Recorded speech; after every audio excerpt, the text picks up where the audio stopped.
что случилось? Почему ты меня кинула? Моя социальная батарейка села. Дружба — это ровно такие же отношения, как романтические отношения. Я не хочу тут ничего чинить. Я хочу минимизировать контакт. Терять друга во взрослом возрасте — это очень больно. Человеку нужен человек. У меня прям список есть, с кем я мечтаю дружить. Новые люди. Меня на моих старых уже любимых не хватает. Друзья — это люди, с которыми можно умножить радость на 2 и разделить горе на 2.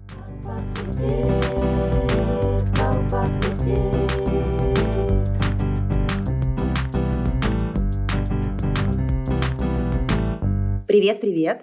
Всем привет! Это «Колпак свистит», подкаст о ментальном здоровье. Здесь я, Наташа Соболева. И я, Катя Анакой. Здесь мы говорим о том, что мы думаем, чувствуем, о чем переживаем. Сегодня у нас вообще-то должен был быть другой выпуск, над которым мы достаточно долго работали, и он на очень важную тему, но по некоторым причинам его не будет. И чтобы не оставлять вас без контента, мы достали с Наташей из рукава тему, которая нас обеих живо интересует. И, как мы поняли по аудитории Док-Псифеста, эта тема интересует очень-очень многих. Это тема дружбы. И мне кажется, Наташа здесь просто профессионал, и мне было бы очень интересно с ней про это прицельно поговорить. Катя, спасибо тебе за предложение такой темы. Для меня это, правда, очень интересно об этом говорить. Я, правда, очень сильно люблю дружить, потому что это, наверное, то средство, которое спасает мой колпак. Так что у вас свистит, у нас свистит. Ставьте чайник. Мы начинаем.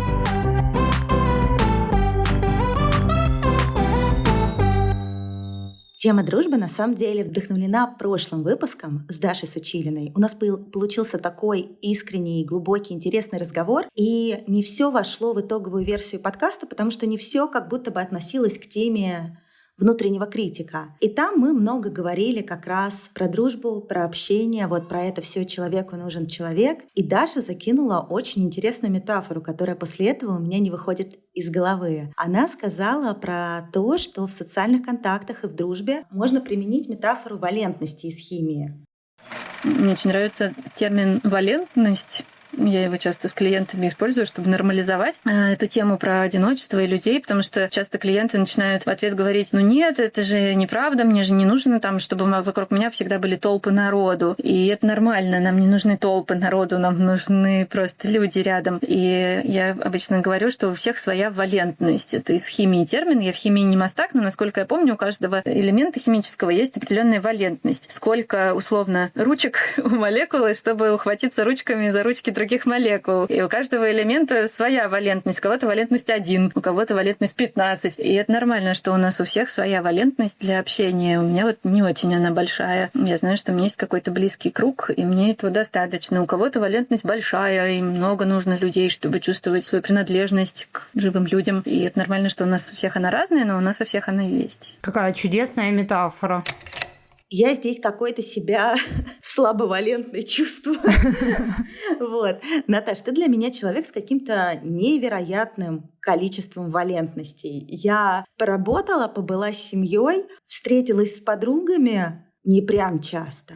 И я устала. Моя социальная батарейка села. У меня ощущение, что ты можешь поддерживать такой глубокий контакт, вот прямо глубокий дружеский контакт, не поверхностный, с огромным количеством людей. Вот как тебе это удается и всегда ли у тебя такое было? Ох, хочется сказать, что с приходом в мою жизнь иммиграции моя валентность сильно снизилась. Произошла какая-то, видать, химическая реакция. Ну, я правда всегда была человеком, у которого очень много контактов, но я вот не знаю, как насчет, не помню, раньше в химии была сильна, сейчас не очень, но у меня, знаешь, валентность, она скорее даже не про количество, а про качество. То есть вообще у нас даже вот с моей подругой Оксаной есть шутка про ипотеку. Я не очень люблю дружить про какие-то поверхностные темы. Мне это, не интересно, мне интереснее какой-то глубокий эмоциональный контакт с людьми. И вот если говорить, что у меня много таких контактов, их правда много, но они все очень глубокие. И вот ты говоришь про пример этой валентности, а мне хочется сказать, что я очень выборочно отношусь к друзьям. Если прям я чувствую, что не идет человек на глубину, то дружба, наверное, не сложится. Поэтому я тут даже немного неловко себя ощущаю, что ты мне в какой-то некий пример тут приводишь. Мне иногда бывает даже стыдно за это, что я так выбираю, с кем дружить. Мне кажется, нормально. Это, знаешь, мне тоже важно дружить про глубокое. Но вот у меня на то, чтобы построить мостики в такую глубокую дружбу, как будто бы мало ручек, да, чтобы взяться. И я тоже люблю и предпочитаю глубокий контакт, но у меня этих глубоких контактов как будто значительно меньше, чем у тебя. И я сильно хуже умею поддерживать дружбу на расстоянии. Как будто бы я понимаю, я так анализировала, я часто выстраиваю дружбу и пытаюсь привлечь людей в какие-то дела вместе. То есть если человек мне нравится, и я хочу с ним проводить время, я знаю, что вот работа из моей жизни никогда не уйдет, например. И привлечь человека в какое-то совместное дельце, это значит иметь этот контакт постоянно. Даже у нас с тобой подкаст, вот чтобы мы с тобой так регулярно виделись. Хотя мы плотно работаем вместе, но как будто подкаст дал этому другое измерение, потому что это действительно очень много времени, которое выделено именно на контакт. И вот как будто бы вокруг дела я понимаю, как дружить. А в переписке и созвоны у меня не очень получается какие-то, не относящиеся к общему делу. Но у меня тоже такое не особо получается. Вот ты сейчас сказала вокруг дела. Может, я, конечно, ошибаюсь, но плюс-минус, скорее всего, у меня дружеские отношения выстраиваются вокруг темы какой-то. Ну, то есть вот работа — это тоже какая-то тема, например, да. Не знаю, у меня есть подруга, с которой дружба вокруг травмы выстроилась. Есть подруга, с которой дружба вокруг кофе выстроилась. Ну, то есть как будто бы такой кружок по интересам на двоих. Вот. Но это не значит, что мы другие темы не обсуждаем. Но вот, наверное, этот вот первый контакт, вот это вот как это сцепка в эту валентность случилась как раз на почве какой-то конкретной темы. И на почве этой темы как будто мы продолжаем дружить. Но вот тут мне сразу прям хочется оговориться, что минус у этого очень большой и сильный есть. Потому что когда у одного из людей эта тема заканчивается и, например, не прикладываются дополнительные усилия, ну, то есть не находятся какие-то новые интересы, дружба очень быстро заканчивается. И вот у меня есть такие ситуации, и иногда это очень больно и очень печально. Да, я со своей лучшей подругой вообще придумала сделать совместную интервизорскую группу, чтобы вместе встречаться. Это мощно. Да, хотя просто чтобы мы регулярно встречались. Хотя, наверное, это единственный человек, с которым у меня получалось вот сохранять такой контакт, просто переписываясь. Не знаю, наверное, Ксюша скажет, что я все равно долго не отвечаю на сообщения. И, в общем, так себе в этом, но... Ксюша, это мой максимум. Я стараюсь на максимум. Да, но на самом деле, шутки шутками, дружба очень важна. И вот в моей истории у меня тоже всегда были друзья. Это всегда было для меня важно. Но вот вкладываться в дружбу, выстраивать ее осознанно, как будто вот это прям острая необходимость встала именно в эмиграции, потому что как будто бы мне просто в подарок давалась дружба до того, как мы переехали. Понятно, что там я в нее эмоционально вкладывалась, я была включена в друзей, я была готова помочь. Но как будто бы весь контекст очень помогал. Ну вот, лучшая моя подруга из университета, а университет, когда кучу времени проводишь вместе, и потом вместе какие-то студенческие поездки, и дальше из этого уже регулярное общение, дружить как будто бы очень легко. Потом мне так повезло, что мои друзья, с кем мы дружили семьями, мы жили 3 семьями на одной лестничной клетке. Это, я не знаю, как такой подарок можно было получить, и это было моей болью это потерять, но тоже дружить легко, когда вас отделяет только стенка, и вы просто в пятницу приходите с настолками и какими-нибудь закусочками или пиццей друг к другу и можете проводить вместе вечера, потому что вы рядом. А вот в эмиграции это действительно...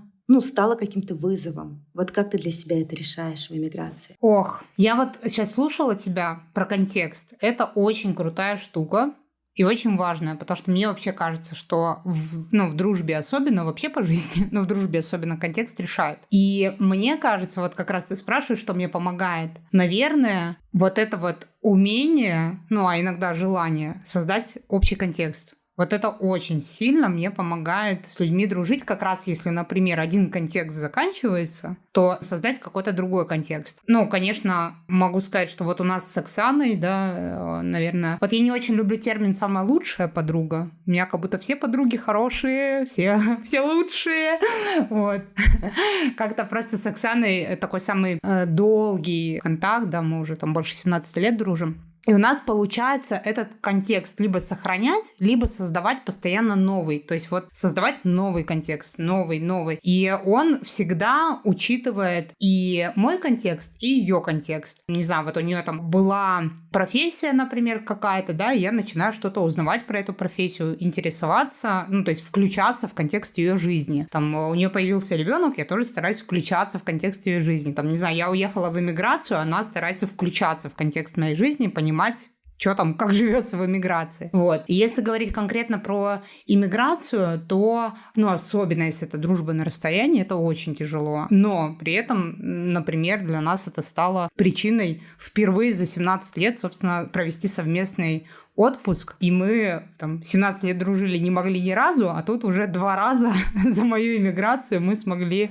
совместно отдохнуть, и это прям очень крутой опыт. Но не всем это доступно. Поэтому, наверное, тут как с любым планированием, вот важное слово, кажется, что дружба должна быть такая, типа, знаешь, вдохновение, мне захотелось, я позвонила. Вот мне кажется, планирование очень сильно решает. Ну, типа, мы раз в месяц, нам нужно созвониться, мы хотим вот созвониться, пообщаться и как-то заранее планировать, как любую другую рабочую задачу, иначе, ну, всегда находится что-то поважнее. Вот. Но не всегда это у меня получается, и мне особенно стыдно здесь, что есть подруги, с которыми, ну, просто либо там не получается, либо у них сил нет, либо у меня сил нет. Но у меня здесь есть волшебная такая штука, волшебная палочка. Иногда достаточно просто написать, ну, что мне очень жаль, что у нас не получается созваниваться, но вот я сегодня тебя вспоминала. То есть находить какой-то маленький контакт. Вот, например, вот вчера у подруги Алене я увидела книгу «Маленький принц» в совершенно каком-то волшебном издании.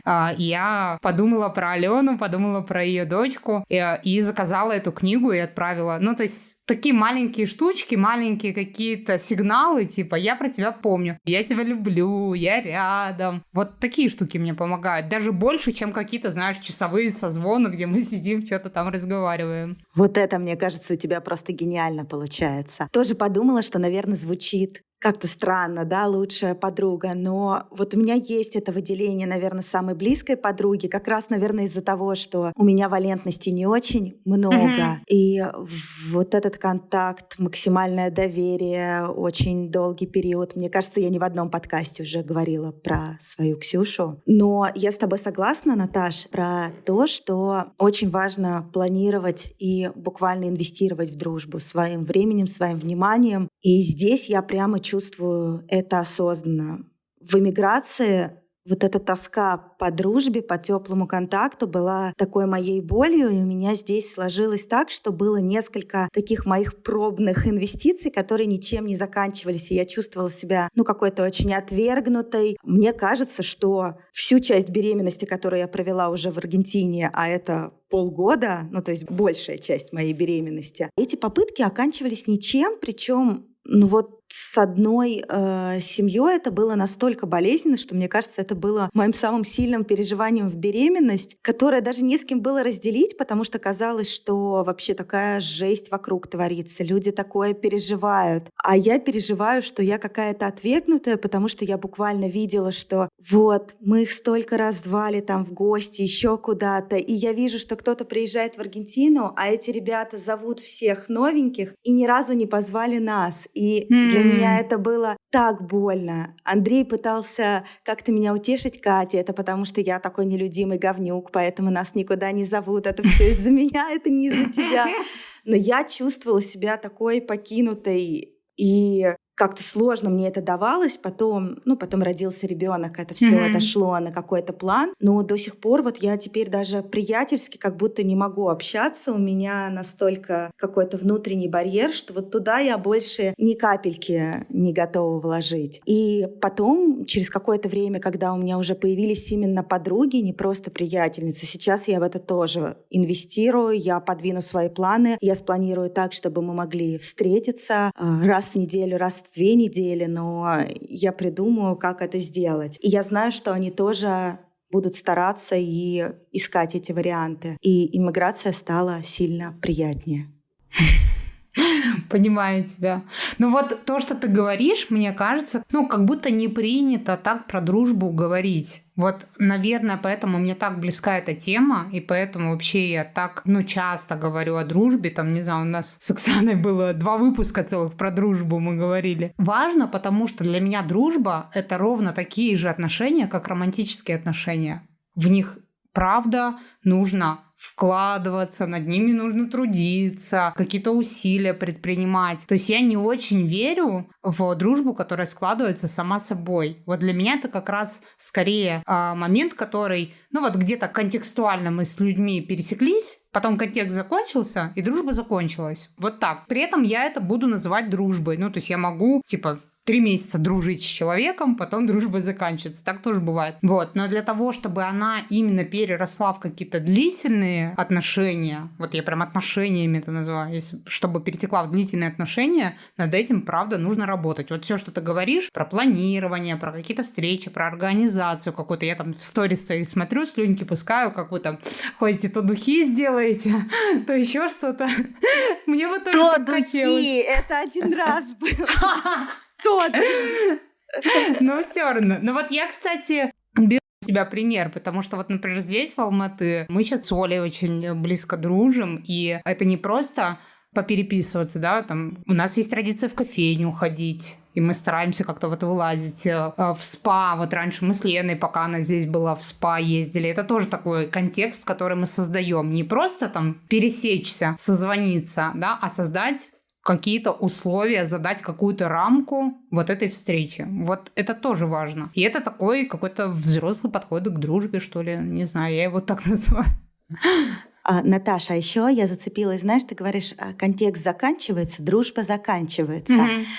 Вот здесь тоже звучит, как будто бы дружба заканчивается. Но если мы говорим, что дружба — отношения, и мы знаем, что заканчивать отношения, выходить из отношений или оказываться тем человеком, из отношений с которым вышли, а ты ни словом, ни духом, это вообще-то может быть очень больно. И вот мои расставания в дружбе, я понимаю, что я ими вообще не горжусь. Я не знаю, и как будто бы нет навыка что-то проговаривать, и, с другой стороны, непонятно, надо ли. Как будто бы, да, если я чувствую накопившийся дискомфорт от общения с человеком, что каждый раз мы общаемся, и мне не ок. И кажется, что это общение хочется минимизировать. У меня сразу возникает такая идея, что, наверное, это обоюдно. И тогда я просто отдаляюсь, и все. Конечно, это не то, каким человеком мне хотелось бы быть в дружбе, но как будто бы вот в моей жизни других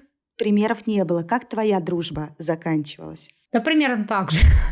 Я думаю, что это как раз скорее следствие того, как мы относимся к дружбе. Мы, это я имею в виду общество, там, не принято дружбу воспринимать как отношения. Если бы было принято, скорее всего, был бы вот этот такой типа фрейм, что дружбу тоже надо заканчивать как-то, хоть смс-ку скинуть, да? Вот, в конце концов. Мы больше не друзья. Да. Я забираю свои вещи и ухожу. Но из-за того, что это не воспринимается так, как-то недавно тут я слышала термин, конечно, я сейчас не вспомню, но есть прям термин, когда резко обрываются отношения. Гостинг. Это гостинг, да, гостинг. Вот. Мне кажется, что мы как-то в обществе приняли за правило некое негласное, что дружба заканчивается гостингом. Вот моя дружба, к сожалению, так и заканчивалась. Хотя я понимаю и на своем примере, и от других людей, и от клиентов, как это вообще может быть некомфортно. Но вообще непонятно, не очень понятно, как, слушай, мы с тобой общались, но, кажется, мне это не подходит, прости, прощай. Вот у меня есть пример жесткой истории, когда меня загостили. У меня была подруга, с которой мы, лет 6 прям очень тесно дружили. И это были очень, важные для меня отношения. И мы, вот как раз у нас был общий контекст, мы работали. Потом мы перестали вместе работать, но все равно отношения, они сохранились, и мы дружили, встречались, и все было ок, как мне казалось. И в какой-то момент просто одним днем человек меня блокирует, ничего не пишет, не выходит на связь. Я не понимаю, и я до сих пор, уже прошло вот порядка 5 лет, наверное, и я до сих пор не знаю, что произошло. И у меня даже были попытки, я напишу сейчас твоей сестре, спрошу твоей сестры, что случилось, почему ты меня кинула. И вот до сих пор я не знаю, что произошло. Наташ, сочувствую. Я думаю, это очень неприятный опыт. У меня есть опыт, где я не понимаю, бросили меня или нет. Это очень долгая дружба, очень долгое общение с прям многолетние, да, где были этапы сближения, большего отдаления. А потом был какой-то ровный, на расстоянии, но достаточно близкий контакт, а потом человек из него, как будто вышел, но я вот теперь не понимаю, как мне быть, как будто бы вообще уместно что-то спрашивать, писать. Это связано с какими-то моими действиями или вообще это что-то про человека. И мне настолько непонятно в этом, это правда очень некомфортно. Но со своей стороны я понимаю, что как будто бы заканчиваю отношения точно так же. Мне жаль, да, если я была тем человеком, который в какой-то момент просто вышел из контакта. Непонятно почему. Да, я бы хотела принести какие-то свои извинения, сожаления, да, если вы были со мной в каком-то дружеском контакте, а потом я исчезла. Это грустно с обоих сторон, потому что мне кажется, что даже когда мы сами исчезаем, это же тоже не происходит бесследно для нас. Вот ты сейчас об этом думаешь, ты испытываешь какие-то чувства относительно этого. Ты в том числе испытываешь какие-то чувства относительно того, какой ты человек в этой ситуации. То есть это неприятно для обоих. Наверное, не всегда, но если есть какая-то связь или эмпатия по отношению к этому человеку, которого мы условно загостили, да, наверное, мы всегда будем переживать на этот счет. У меня есть обратный опыт. У меня есть как раз опыт, когда я совершила попытку выяснить, что происходит. Не могу сказать, что она прям супер удачная. То есть это как будто бы ничем не закончилось, и все так же мы просто перестали общаться, и мне тоже от этого грустно. Но, по крайней мере, могу поделиться этим опытом, что это тоже была очень близкая, тесная дружба. Она была на определенном контексте, потом контекст сменился, и я здесь абсолютно ок. Когда у человека меняется контекст, и для меня это вообще часть дружбы. Когда меняется контекст, например, появляется ребенок, или появляется партнер, или смена профессии происходит. Я понимаю, что в этот момент дружба, она чуть-чуть угасает, и это нормально. То есть какой-то период происходит, что люди чуть-чуть отдаляются. Это окей. И я с этим окей. Я обычно, и сама даже чуть-чуть даю эту, пространство, что это нормально, что мы отдалились. А потом обычно в практике происходит обратное сближение. Иногда его не происходит. И когда я поняла, что этого сближения не происходит, я начала уже себя накручивать, да, что я чем-то обидела человека, что я что-то сделала, что, может быть, я что-то где-то сказала или так далее. И я стала выходить на контакт, или а может быть, и человек стал. В общем, случился контакт, и мы созвонились, и такие, как два взрослых человека, начали обсуждать, что происходит, что с этим можно сделать. И мы как раз, получилось проговорить, что оказалось, что и она чувствовала отдаление, и я чувствовала отдаление, и как будто мы такие вдвоем, эта валентность у нас расцепилась, и обе мы ничего не делаем и ждем друг от друга каких-то действий. И, в общем, мы поговорили, и, на мой взгляд, придумали классное решение посмотреть, что будет, и попробовать еще несколько контактов совершить, и после них принять решение. И после этого у нас был еще один созвон, и мы поболтали, и я, какую-то неловкость ощущала, и мы даже какой-то саммари в конце подвели. То есть мы серьезно к этому моменту подошли. Но все равно, к сожалению, на данном этапе продолжения никакого нет. Не знаю, может уж в следующей серии или в следующем сезоне, но как-то так. Мне на этот счет грустно, но мне спокойно, что, по крайней мере, мы предприняли какие-то действия. Но это все капец, как сильно неловко. То есть это со стороны выглядит очень несуразно. По крайней мере, у меня по ощущениям. Да, тут еще, понимаешь, как будто бы почему возникает этот уход из отношений. Я бы не называла его все-таки гостинг, потому что, Про себя я могу сказать, что я никогда не блокировала человека, который стремился что-то прояснить. И не было такого, что человек там: Катя, ты отдалилась, почему? А я такая просто отморозилась и игнорирую сообщения. Вот так я никогда не поступала. Это было, правда, просто отдаление. И как будто бы здесь что-то прояснять — это попытка починить. Но иногда, правда, понимаешь, мне нехорошо с тобой рядом. Я не хочу больше. Я не хочу тут ничего чинить. Я хочу минимизировать контакт. Да, при этом не причинив боли. Продолжать попытки — это, в некоторых случаях это действительно шаг, да, чтобы посмотреть, возможно, получится восстановить эту связь. А в некоторых это буквально вымучивать себя, потому что про какие-то отношения ты знаешь уже, вот прямо внутри знаешь, они себя изжили, тебе туда обратно не хочется. Ты там раз за разом чувствуешь себя некомфортно и не хочешь в это больше вкладываться или инвестировать. Слушай, мне прям очень понравилось вот это слово «починить». Оно для меня прям освобождающее. Я такая, в целом можно как будто бы ранжировать. Мы просто отдалились, или мы отдалились, я как будто обратно не хочу, и как будто все попытки вот обратно, они будут про починить. А починить, не очень хочется. И у меня тут возникла гипотеза некая про вот почему так происходит, что когда мы заканчиваем отношения с партнером, который нам не нравится, обычно это заканчивается, там есть причины для этого какие-то там жесткие, да, и мы контакт с этим человеком я больше вообще не хочу продолжать. То есть у нас как будто причина есть отказываться от этого человека. А когда это человек, с которым мы дружили, он в целом, он остается в наших глазах комплексно хорошим человеком, как будто обидеть вот этого хорошего человека не хочется. Поэтому проще, не сказать, я с тобой порываю, а, просто чуть-чуть подслиться, чтобы не причинить эту боль.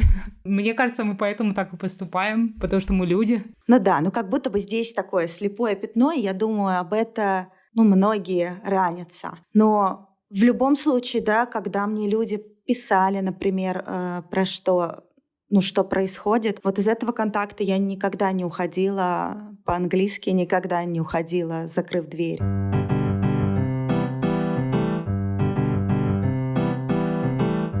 Еще хотела поговорить с тобой про то, как искать дружбу во взрослом возрасте. И тут ты сейчас тоже будешь отнекиваться, но тут-то для меня тоже удивительный пример, потому что если написать Наташе: давай выпьем кофе, Наташа с большой вероятностью согласится. У меня это происходит так: новые люди, меня на моих старых уже любимых не хватает. У меня нет такой батарейки, простите, нет, я не хочу новых людей. И так у меня было всегда, когда дружба мне давалась легко. Из-за контекстов, из-за того, что жила на одном месте. И здесь мне пришлось прямо вкладываться в новые контакты.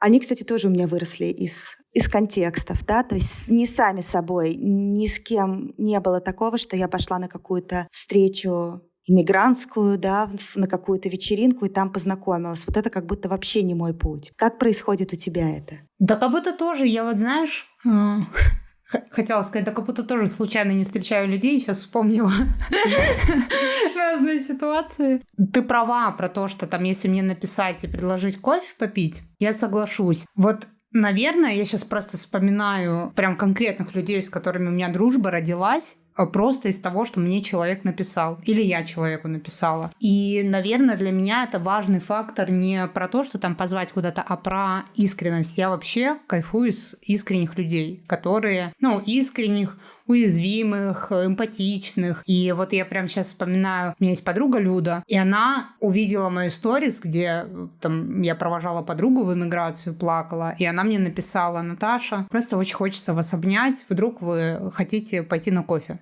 Все, это было первое сообщение вообще от человека в директ.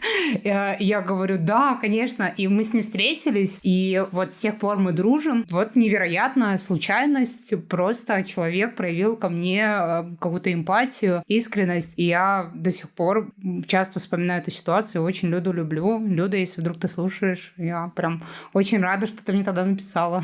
Но это еще и про твою готовность на эту теплоту откликнуться. Причем откликнуться не просто так, а вложиться еще в встречи. Это очень круто. Ну вот, наверное, как раз отвечая на твой вопрос, почему вообще мне это интересно? Ну, во-первых, мне интересны очень люди, и это какой-то особый интерес познавания мира. Я мир познаю только через контакт с другими людьми. У меня нет других способов, я по-другому не умею. То есть я что-то новое узнаю или чему-то новому учусь только через то, что я с кем-то об этом пообщалась. И это вот моя модель какая-то обучения новому, а я очень люблю новое узнавать. И вот это мое любопытство, оно напрямую связано с людьми. Я как будто такой, как бы сейчас это странно не прозвучало, но я исследую людей. Мне это очень интересно. Вот когда я смотрю интервью, не знаю, со Стромае или там... Когда я смотрю фильм про Жана Поля Готье, я смотрю не фильм, я смотрю, как он себя ведет, почему он так поступает, почему он такие решения принимает, почему такие выборы делает. И вот я посмотрела и такая думаю, блин, как я хочу с Готье дружить, капец, мне очень сильно хочется.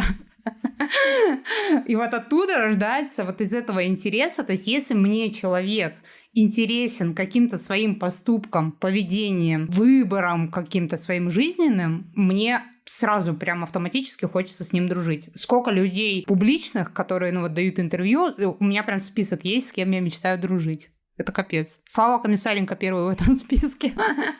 Гарик Оганесян, я сейчас буду всех перечислять. Ариана Улаева. Ну вот это, понимаешь, про какую-то твою социальную валентность, потому что мне тоже безумно интересны люди. Но я вот поисследовала, но дружить с таким количеством я точно не осилю.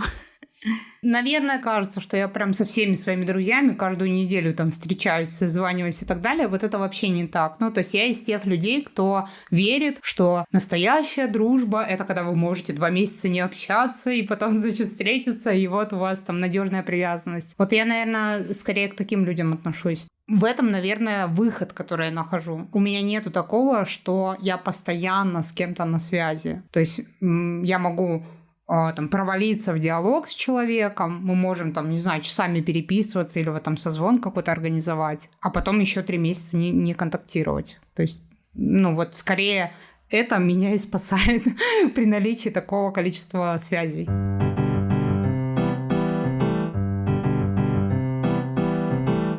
Как ты обрастала друзьями в Казахстане? Хочется сказать, никак.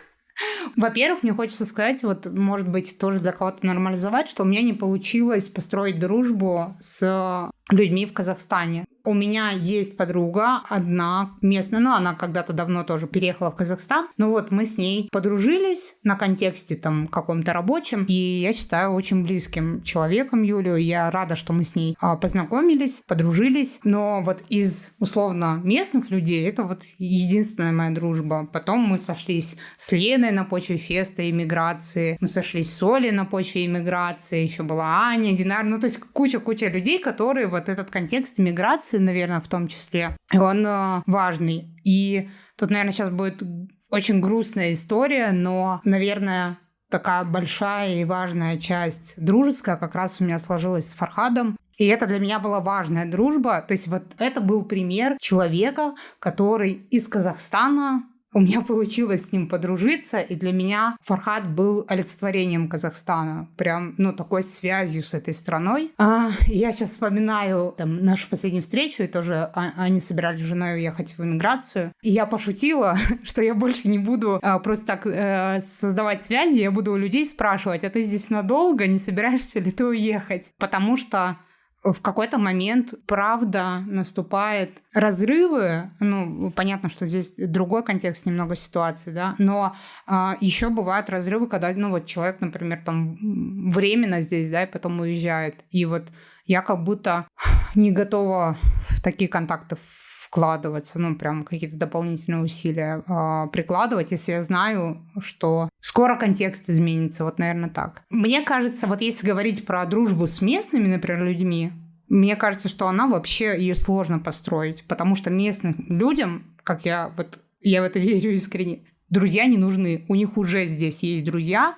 Зачем им новые друзья? Они уже у них есть. Поэтому какое-то, не знаю, вот с Фархадом просто везение случилось, что мы подружились. Да, очень больно, да, ему посвящали памяти Фархада выступление на Док-Психфесте. Наверное, мне хочется просто добавить, может быть, кто-то вот слушает, и среди слушателей есть люди, которые потеряли во взрослом возрасте людей, друзей, да, и это очень сложный опыт. Я его очень тяжело переживаю, несмотря на то, что в целом по жизни я очень много потеряла друзей. Просто я была подростком. Как-то так вот сложилось в моей жизни. Вот. Но терять друга во взрослом возрасте — это очень больно. Это прям дыра в груди на всю жизнь. Ну, вот сейчас я прям так ощущаю. Вот, если вы столкнулись с этим, я вам очень сочувствую, это тяжело. Наташ, про этот опыт потери, да, горевания, что, да, здесь, как здесь себя поддерживаешь или поддерживала?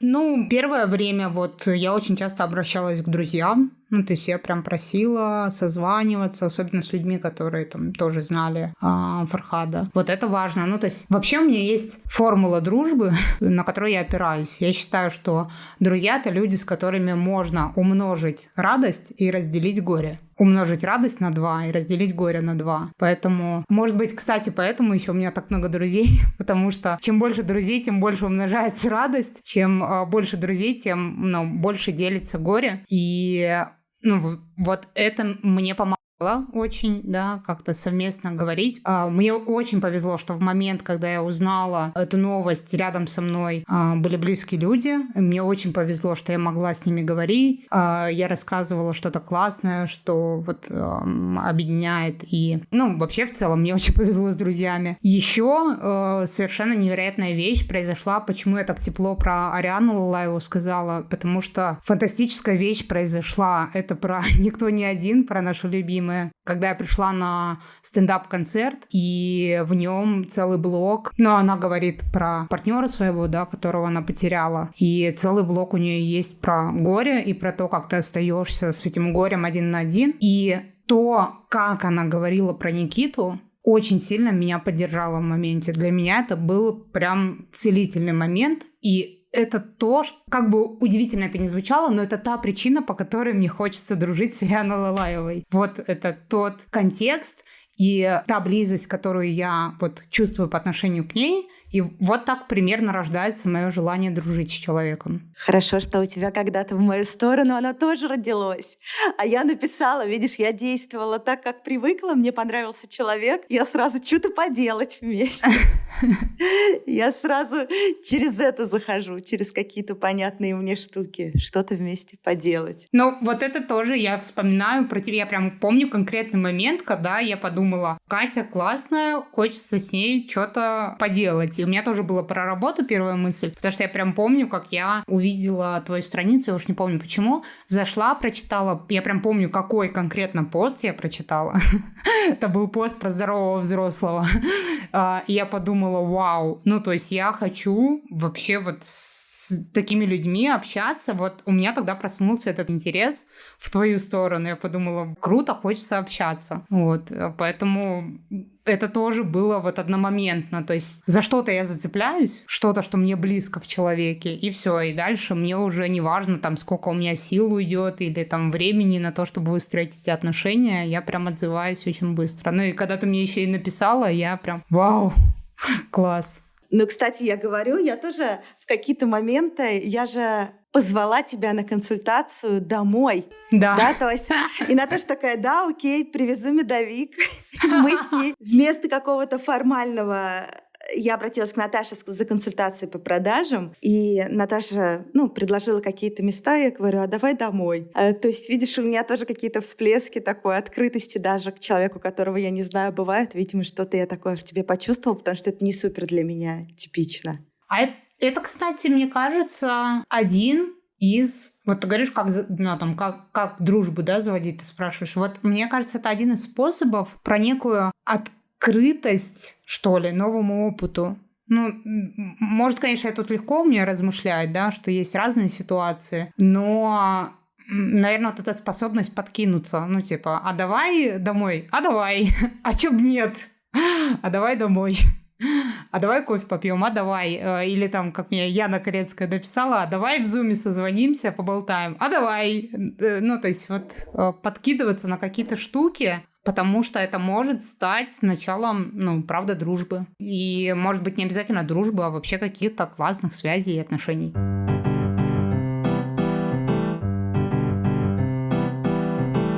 И еще одна тема, которую я хотела обсудить, это кризисы в дружбе. Мы с тобой обсудили, как дружба появляется, как она заканчивается. А были ли у тебя в близких дружеских отношениях кризисы, которые удалось пройти, и как ты через них проходила? Наверное, не получится мне там назвать это кризисами. Вот для меня это смена контекста как раз. То есть, когда меняется контекст, как будто наступает, то, что можно назвать кризисом, но я его как кризис не воспринимаю. Я воспринимаю это как просто смена контекста там у меня и у человека. И для того, чтобы дружба не оборвалась при смене контекста, для меня важно все-таки закидывать какие-то эти типа, а мы все еще дружим, а мы все еще рядом, а мы все еще вместе. Я тебя до сих пор люблю, а ты меня тоже любишь. То есть какие-то штуки закидывать. То есть сменился контекст, это ок. Иногда этот контекст может отдалять, но продолжать... Хочется сейчас прям конкретный пример привести. Я чувствую, что сейчас,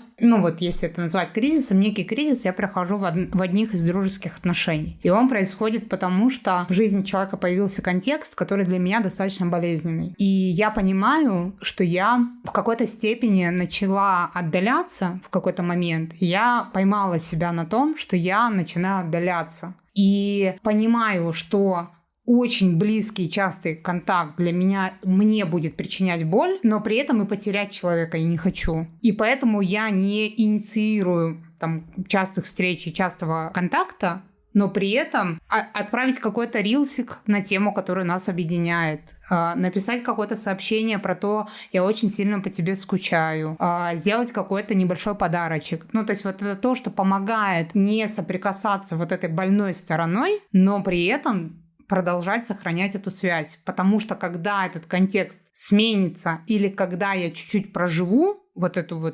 болезненность, я знаю, что я вернусь к человеку, вернусь в более близкий контакт. Наверное, понимание, вообще осознать, что этот кризис наступил. Наверное, это помогает. Наташ, ты так мудро говоришь. У меня в такие моменты в значимых для меня отношениях как раз это включалось. Очень похожая динамика была, очень похожая история, когда я понимала, что я ранюсь о какие-то новые обстоятельства, что мне больно, что человек, не желая мне делать больно, делает больно просто... не считывая, что это для меня. И в этом отдалении я отдалялась, но мне все равно было больно, потому что мне включалась такая схема покинутости, что а будет ли потом к чему вернуться? А человек дождется, когда мне перестанет так бить током каждый раз. А это. И я там проваливалась, такое ощущение, что все кончено. Но, кстати, в моей жизни есть пример, когда после этого это был большой период. Мне кажется, этот период был 2 года такого достаточно напряженного, не разрыва контакта, но такой очень болезненный. И после него удалось восстановить отношения. Наверное, это вопрос, и желания двоих людей. В общем, я как-то немного спокойно воспринимаю, если человек не хочет продолжать со мной контакт. Наверное, мне это еще тоже помогает. С большим принятием. Я понимаю, что человек может принять решение не общаться со мной. И это окей. Потому что я в своей жизни тоже так поступала. И этот выбор, на который человек имеет право, у меня прям тонна принятия. Я понимаю, что это в какой-то момент может у человека наступить. И это нормально, что человек может не хотеть со мной продолжать общение. И это меня поддерживает. И это может еще и неким ориентиром быть. Есть такая, не знаю, уж японская мудрость или из мемов откуда-то. В общем, есть такая фраза, что между тобой и человеком 10 шагов. Если ты сделал свои 5, и навстречу никто не пришел, разворачивайся и уходи. Для меня в дружбе это очень хорошо работает. То есть если я делаю какие-то шаги и вижу, что человек эти шаги не совершает, неважно, после разрыва или в принципе, например, я проявляю какую-то инициативу, проявляю и вижу, что от человека нет этой инициативы. Я в этот момент понимаю, человек не хочет, и это ок, это вообще нормально. И я со своей стороны, потому что для меня это важно и ценно, это одна из моих ценностей, я эти шаги сделала, такие ценностные действия, и я с этим хорошо живу. То есть все. Мне хорошо, я свои 5 шагов совершила. Жду тебя на середине пути. Ну да, но тут мне еще хочется нормализовать для людей, у которых, может быть, было много раннего опыта отвержения, что это может быть не только про желание и нежелание, это может быть еще и про то, что этот опыт так определяет вашу линзу, что вот эти сигналы отвержения или воспринимаемые сигналы отвержения, даже если нас реально не отвергают, могут быть настолько болезненными, что в это состояние погружаешься как какой-то кромешный ужас, что это воспринимается уже как угроза какой-то значимой связи. И мне здесь сложно, потому что как будто бы вот у меня этих вакантных мест так мало, и каждая для меня так значима, что если я стою на серединке, а ко мне никто не идет, то я проваливаюсь вот в это отвержение. Не во всех отношениях. Я понимаю, что я довольно социальный человек, и просто социальные контакты, коммуникация, мне это довольно легко дается. Но как будто на моей близкой орбите людей действительно не так много. И все эти люди, для меня будет такой маленькой трагедией их потерять, контакт с ними. Я здесь проваливаюсь в такое, отвержение. Я этот кризис переживала прям сильно тяжело. Мне кажется, с Андреем я уже очень давно, но в прошлых романтических отношениях я даже не помню, чтобы я так остро, так долго переживала, как в отношениях дружеских, когда я боялась, что эта дружба закончится. Я сейчас, пока ты говорила про вот эти вакантные места, я поняла, что у нас очень похожие стратегии, но парадоксально разные, потому что мне как раз наличие огромного количества друзей позволяет не очень сильно расстраиваться, когда какая-то связь обрывается. Ага, то есть такая. Я такая, грустно, больно, печально, но ок, мне есть с кем дружить. То есть у меня этих друзей много. У меня, знаешь, даже 2 подруги в Аргентине. Я очень дорожу этой дружбой. Саша, Ксюша, люблю вас, если вы меня слушаете. Мне так страшно было сказать девочкам, что через какое-то время мы, вероятно, уедем, потому что мне казалось, что тогда они решат, инвестировать в отношения с ней, зачем? И я помню, как внутри мне казалось, что честно все-таки про это сказать. Это как раз про то, что ты говоришь, чтобы было понятно. И в условиях эмиграции это действительно постоянный поток. Кто-то приезжает, кто-то уезжает. Довольно немного людей тут, как я, просто действительно живут 3 года. А стабильных отношений хочется. Это естественная потребность. И вот мне было очень как-то страшно сказать об этом, потому что казалось, что тогда просто меня сразу отвергнут и на мне поставят крест. Этого не произошло. Но это же тоже про честность в том числе. И это, наверное, то, что ты описывала, я такая думаю, вот это таким человеком мне хочется в дружбе быть. Честно говорить, даже если страшно сказать, все равно сказать об этом. Мне бы тоже было сложно это сказать. Сложно сказать, что есть вероятность, что уеду, например. Это тяжело.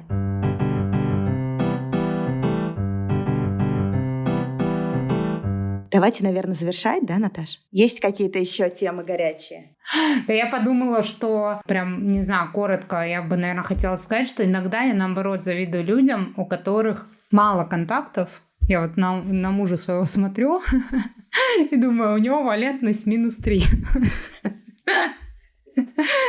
С одной стороны, я вот прямо сейчас у меня произошло осознание, что мне, с одной стороны, казалось, что Саша вообще не заводит эти новые связи, и у него вообще практически нет друзей. Но с другой стороны, во-первых, у него есть друзья вообще со школьной скамьи, и меня это восхищает. У меня таких друзей нет. А во-вторых, Саша — это тот человек, который вообще-то, как бы я раньше это не отрицала, вообще-то он поступает так же, как я. Он на каком-то контексте создает дружбу. Он сейчас ходит в теннис играть, и у него друзья по теннису. И он вообще без контекста не умеет дружить. То есть, если я говорю, давай позовем ребят, посидим, не знаю, что-нибудь... Он говорит, так, что мы будем делать? Просто сидеть и говорить? Мне не интересно. Надо придумать активность. И вот это создание какой-то активности в дружбе, точнее даже дружбы вокруг активности, тоже прикольно. Хотя со стороны кажется, что Саша вообще с отрицательной валентностью человек. Тоже интересно, да, Наташ, про то с нашими партнерами. Ну, Андрей тоже, мне кажется, близок к отрицательной валентности. И тут тоже с дружбой ему сложно понять мою потребность дружить. Да. У него ощущение, что я что-то уношу из семьи. Ну, то есть он буквально говорит: ты так устаешь, вот ты столько отдаешь на работе, а потом еще идешь там к девочкам, а потом тебе надо еще вот это. Может быть, ты просто с нами побудешь? И у него каждый раз вот моя потребность дружить — это что-то, что я отбираю. Вот, поэтому с этими валентностями тоже сложно.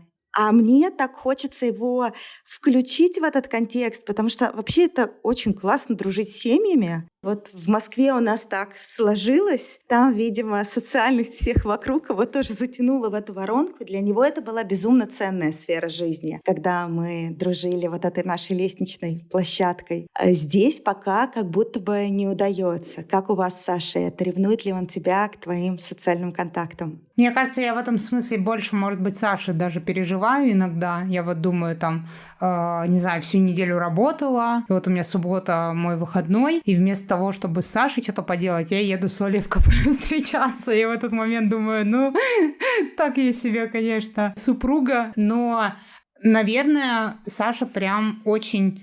Ну, наверное, он замечает уж там за сколько лет мы вместе, замечает, как сильно для меня ресурс вообще восстанавливает дружба. Ну, то есть для меня дружба — это, правда, самый сильный ресурс из всего, что есть. То есть я через нее, ну, живу фактически. То есть это чуть ли не самая важная сфера моей жизни. И, наверное, он просто это понимая, ну, знает, насколько для меня это важно. Мы когда переезжали в эмиграцию, это было первое, о чем он сказал. Он говорит: я знаю, как тебе будет тяжело без твоих социальных связей. То есть он понимает, насколько для меня это значимо. И мне даже, наоборот, нравится, с каким теплом он там говорит про подруг. Он вообще очень сложно запоминает там имена или еще что-то, но он запоминает контекст. Например, там он тебя знает как Катя с булочкой.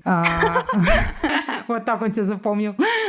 И мне так нравится, как он тепло говорит про моих подруг. Он говорит: Оксаночка. Ну, как там у Оксаночки дела? Наверное, только за счет того, что он видит, например, какая я прихожу со встречи с друзьями, его это может как-то вот вдохновляет, не знаю, поэтому он понимает. Но мне кажется, что это все-таки потому, что ему просто неохота ни с кем общаться, и он говорит: иди одна, нормально, я дома посижу. Только меня не трогай, да?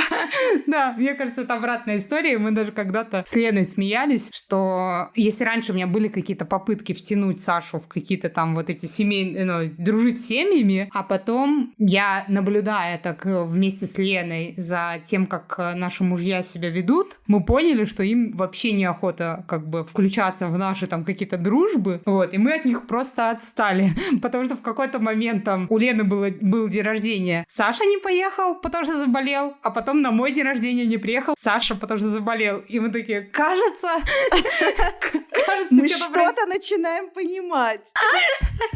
Просчитались, но где? Ну, в общем, меня это немножко нормализовало, что это, ну, в целом, вот, что это не про то, что Саша не хочет включаться в мою дружбу, а просто про то, что, ну, вот ему так ок, и я как-то подуспокоилась. Так что меня вот эта попытка семейных дружб с Леной и с Пашей чуть-чуть прям валидировала.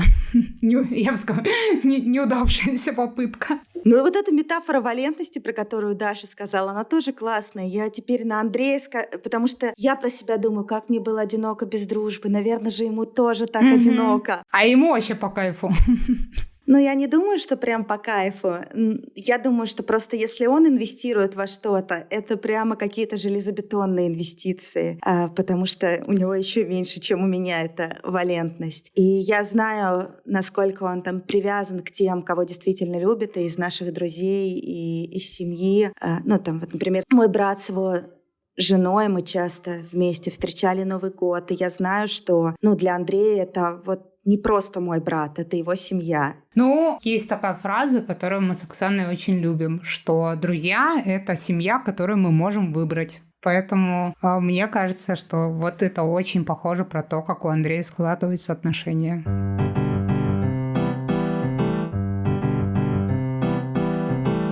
На На самом деле, для меня дружба — это та тема, в которой я готова говорить часами, и очень-очень много чего хочется рассказать, что обсудить, потому что, на мой взгляд, это самая неизученная тема и при этом самая широкая. Ну, потому что, скорее всего, мы можем предположить, что навряд ли есть люди, у которых, вообще никаких, ни одной, ни единой дружеской связи нет. Вот это маловероятно. И при этом об этом очень мало говорят. И относятся, мне кажется, часто как к чему-то самопоявляющимся, самоустраняющимся. То есть мне бы хотелось, чтобы больше говорили о дружбе. И к этому относились как, в принципе, ко всем отношениям, которые мы выстраиваем. Я думаю, что это та сфера, которая очень сильно влияет на качество жизни. Наверное, как раз за счет того, что как будто к друзьям мы не так требовательны, как к романтическим партнерам. Потому что, например, в романтических моногамных отношениях мы как будто в партнере хотим получить все. Мы здесь хотим об него удовлетворить все свои эмоциональные потребности. А когда это друзья, вот как ты говоришь, да, с кем-то мы соприкасаемся этой гранью, с кем-то этой гранью, с кем-то этой гранью. И это действительно как будто делает жизнь более удовлетворительной. Да? Не скажу, может быть, да, громкое слово «счастливое», но больше удовлетворения от жизни и больше какой-то устойчивости. И меньше этой требовательности, потому что мы не ждем от наших друзей, что они будут разделять все-все-все с нами. Да, это точно. Абсолютно с тобой согласна. Ну и, кстати, эту мысль я бы продолжила, что, может быть, да, идея, что от романтического партнера не требовать все сразу, да, и где-то что-то добирать в дружбе, потому что, правда, один человек столько не вывезет. Это точно. Кстати, мудрая фраза, которую мне однажды Саша сказал в какой-то из наших разборок, но она правда была важная. Он мне сказал, что то, что ты сейчас от меня хочешь, я не могу тебе дать, но я знаю, что у тебя есть друзья, которые могут это дать. И для меня это было очень важно услышать. Это прям было очень отрезвляюще.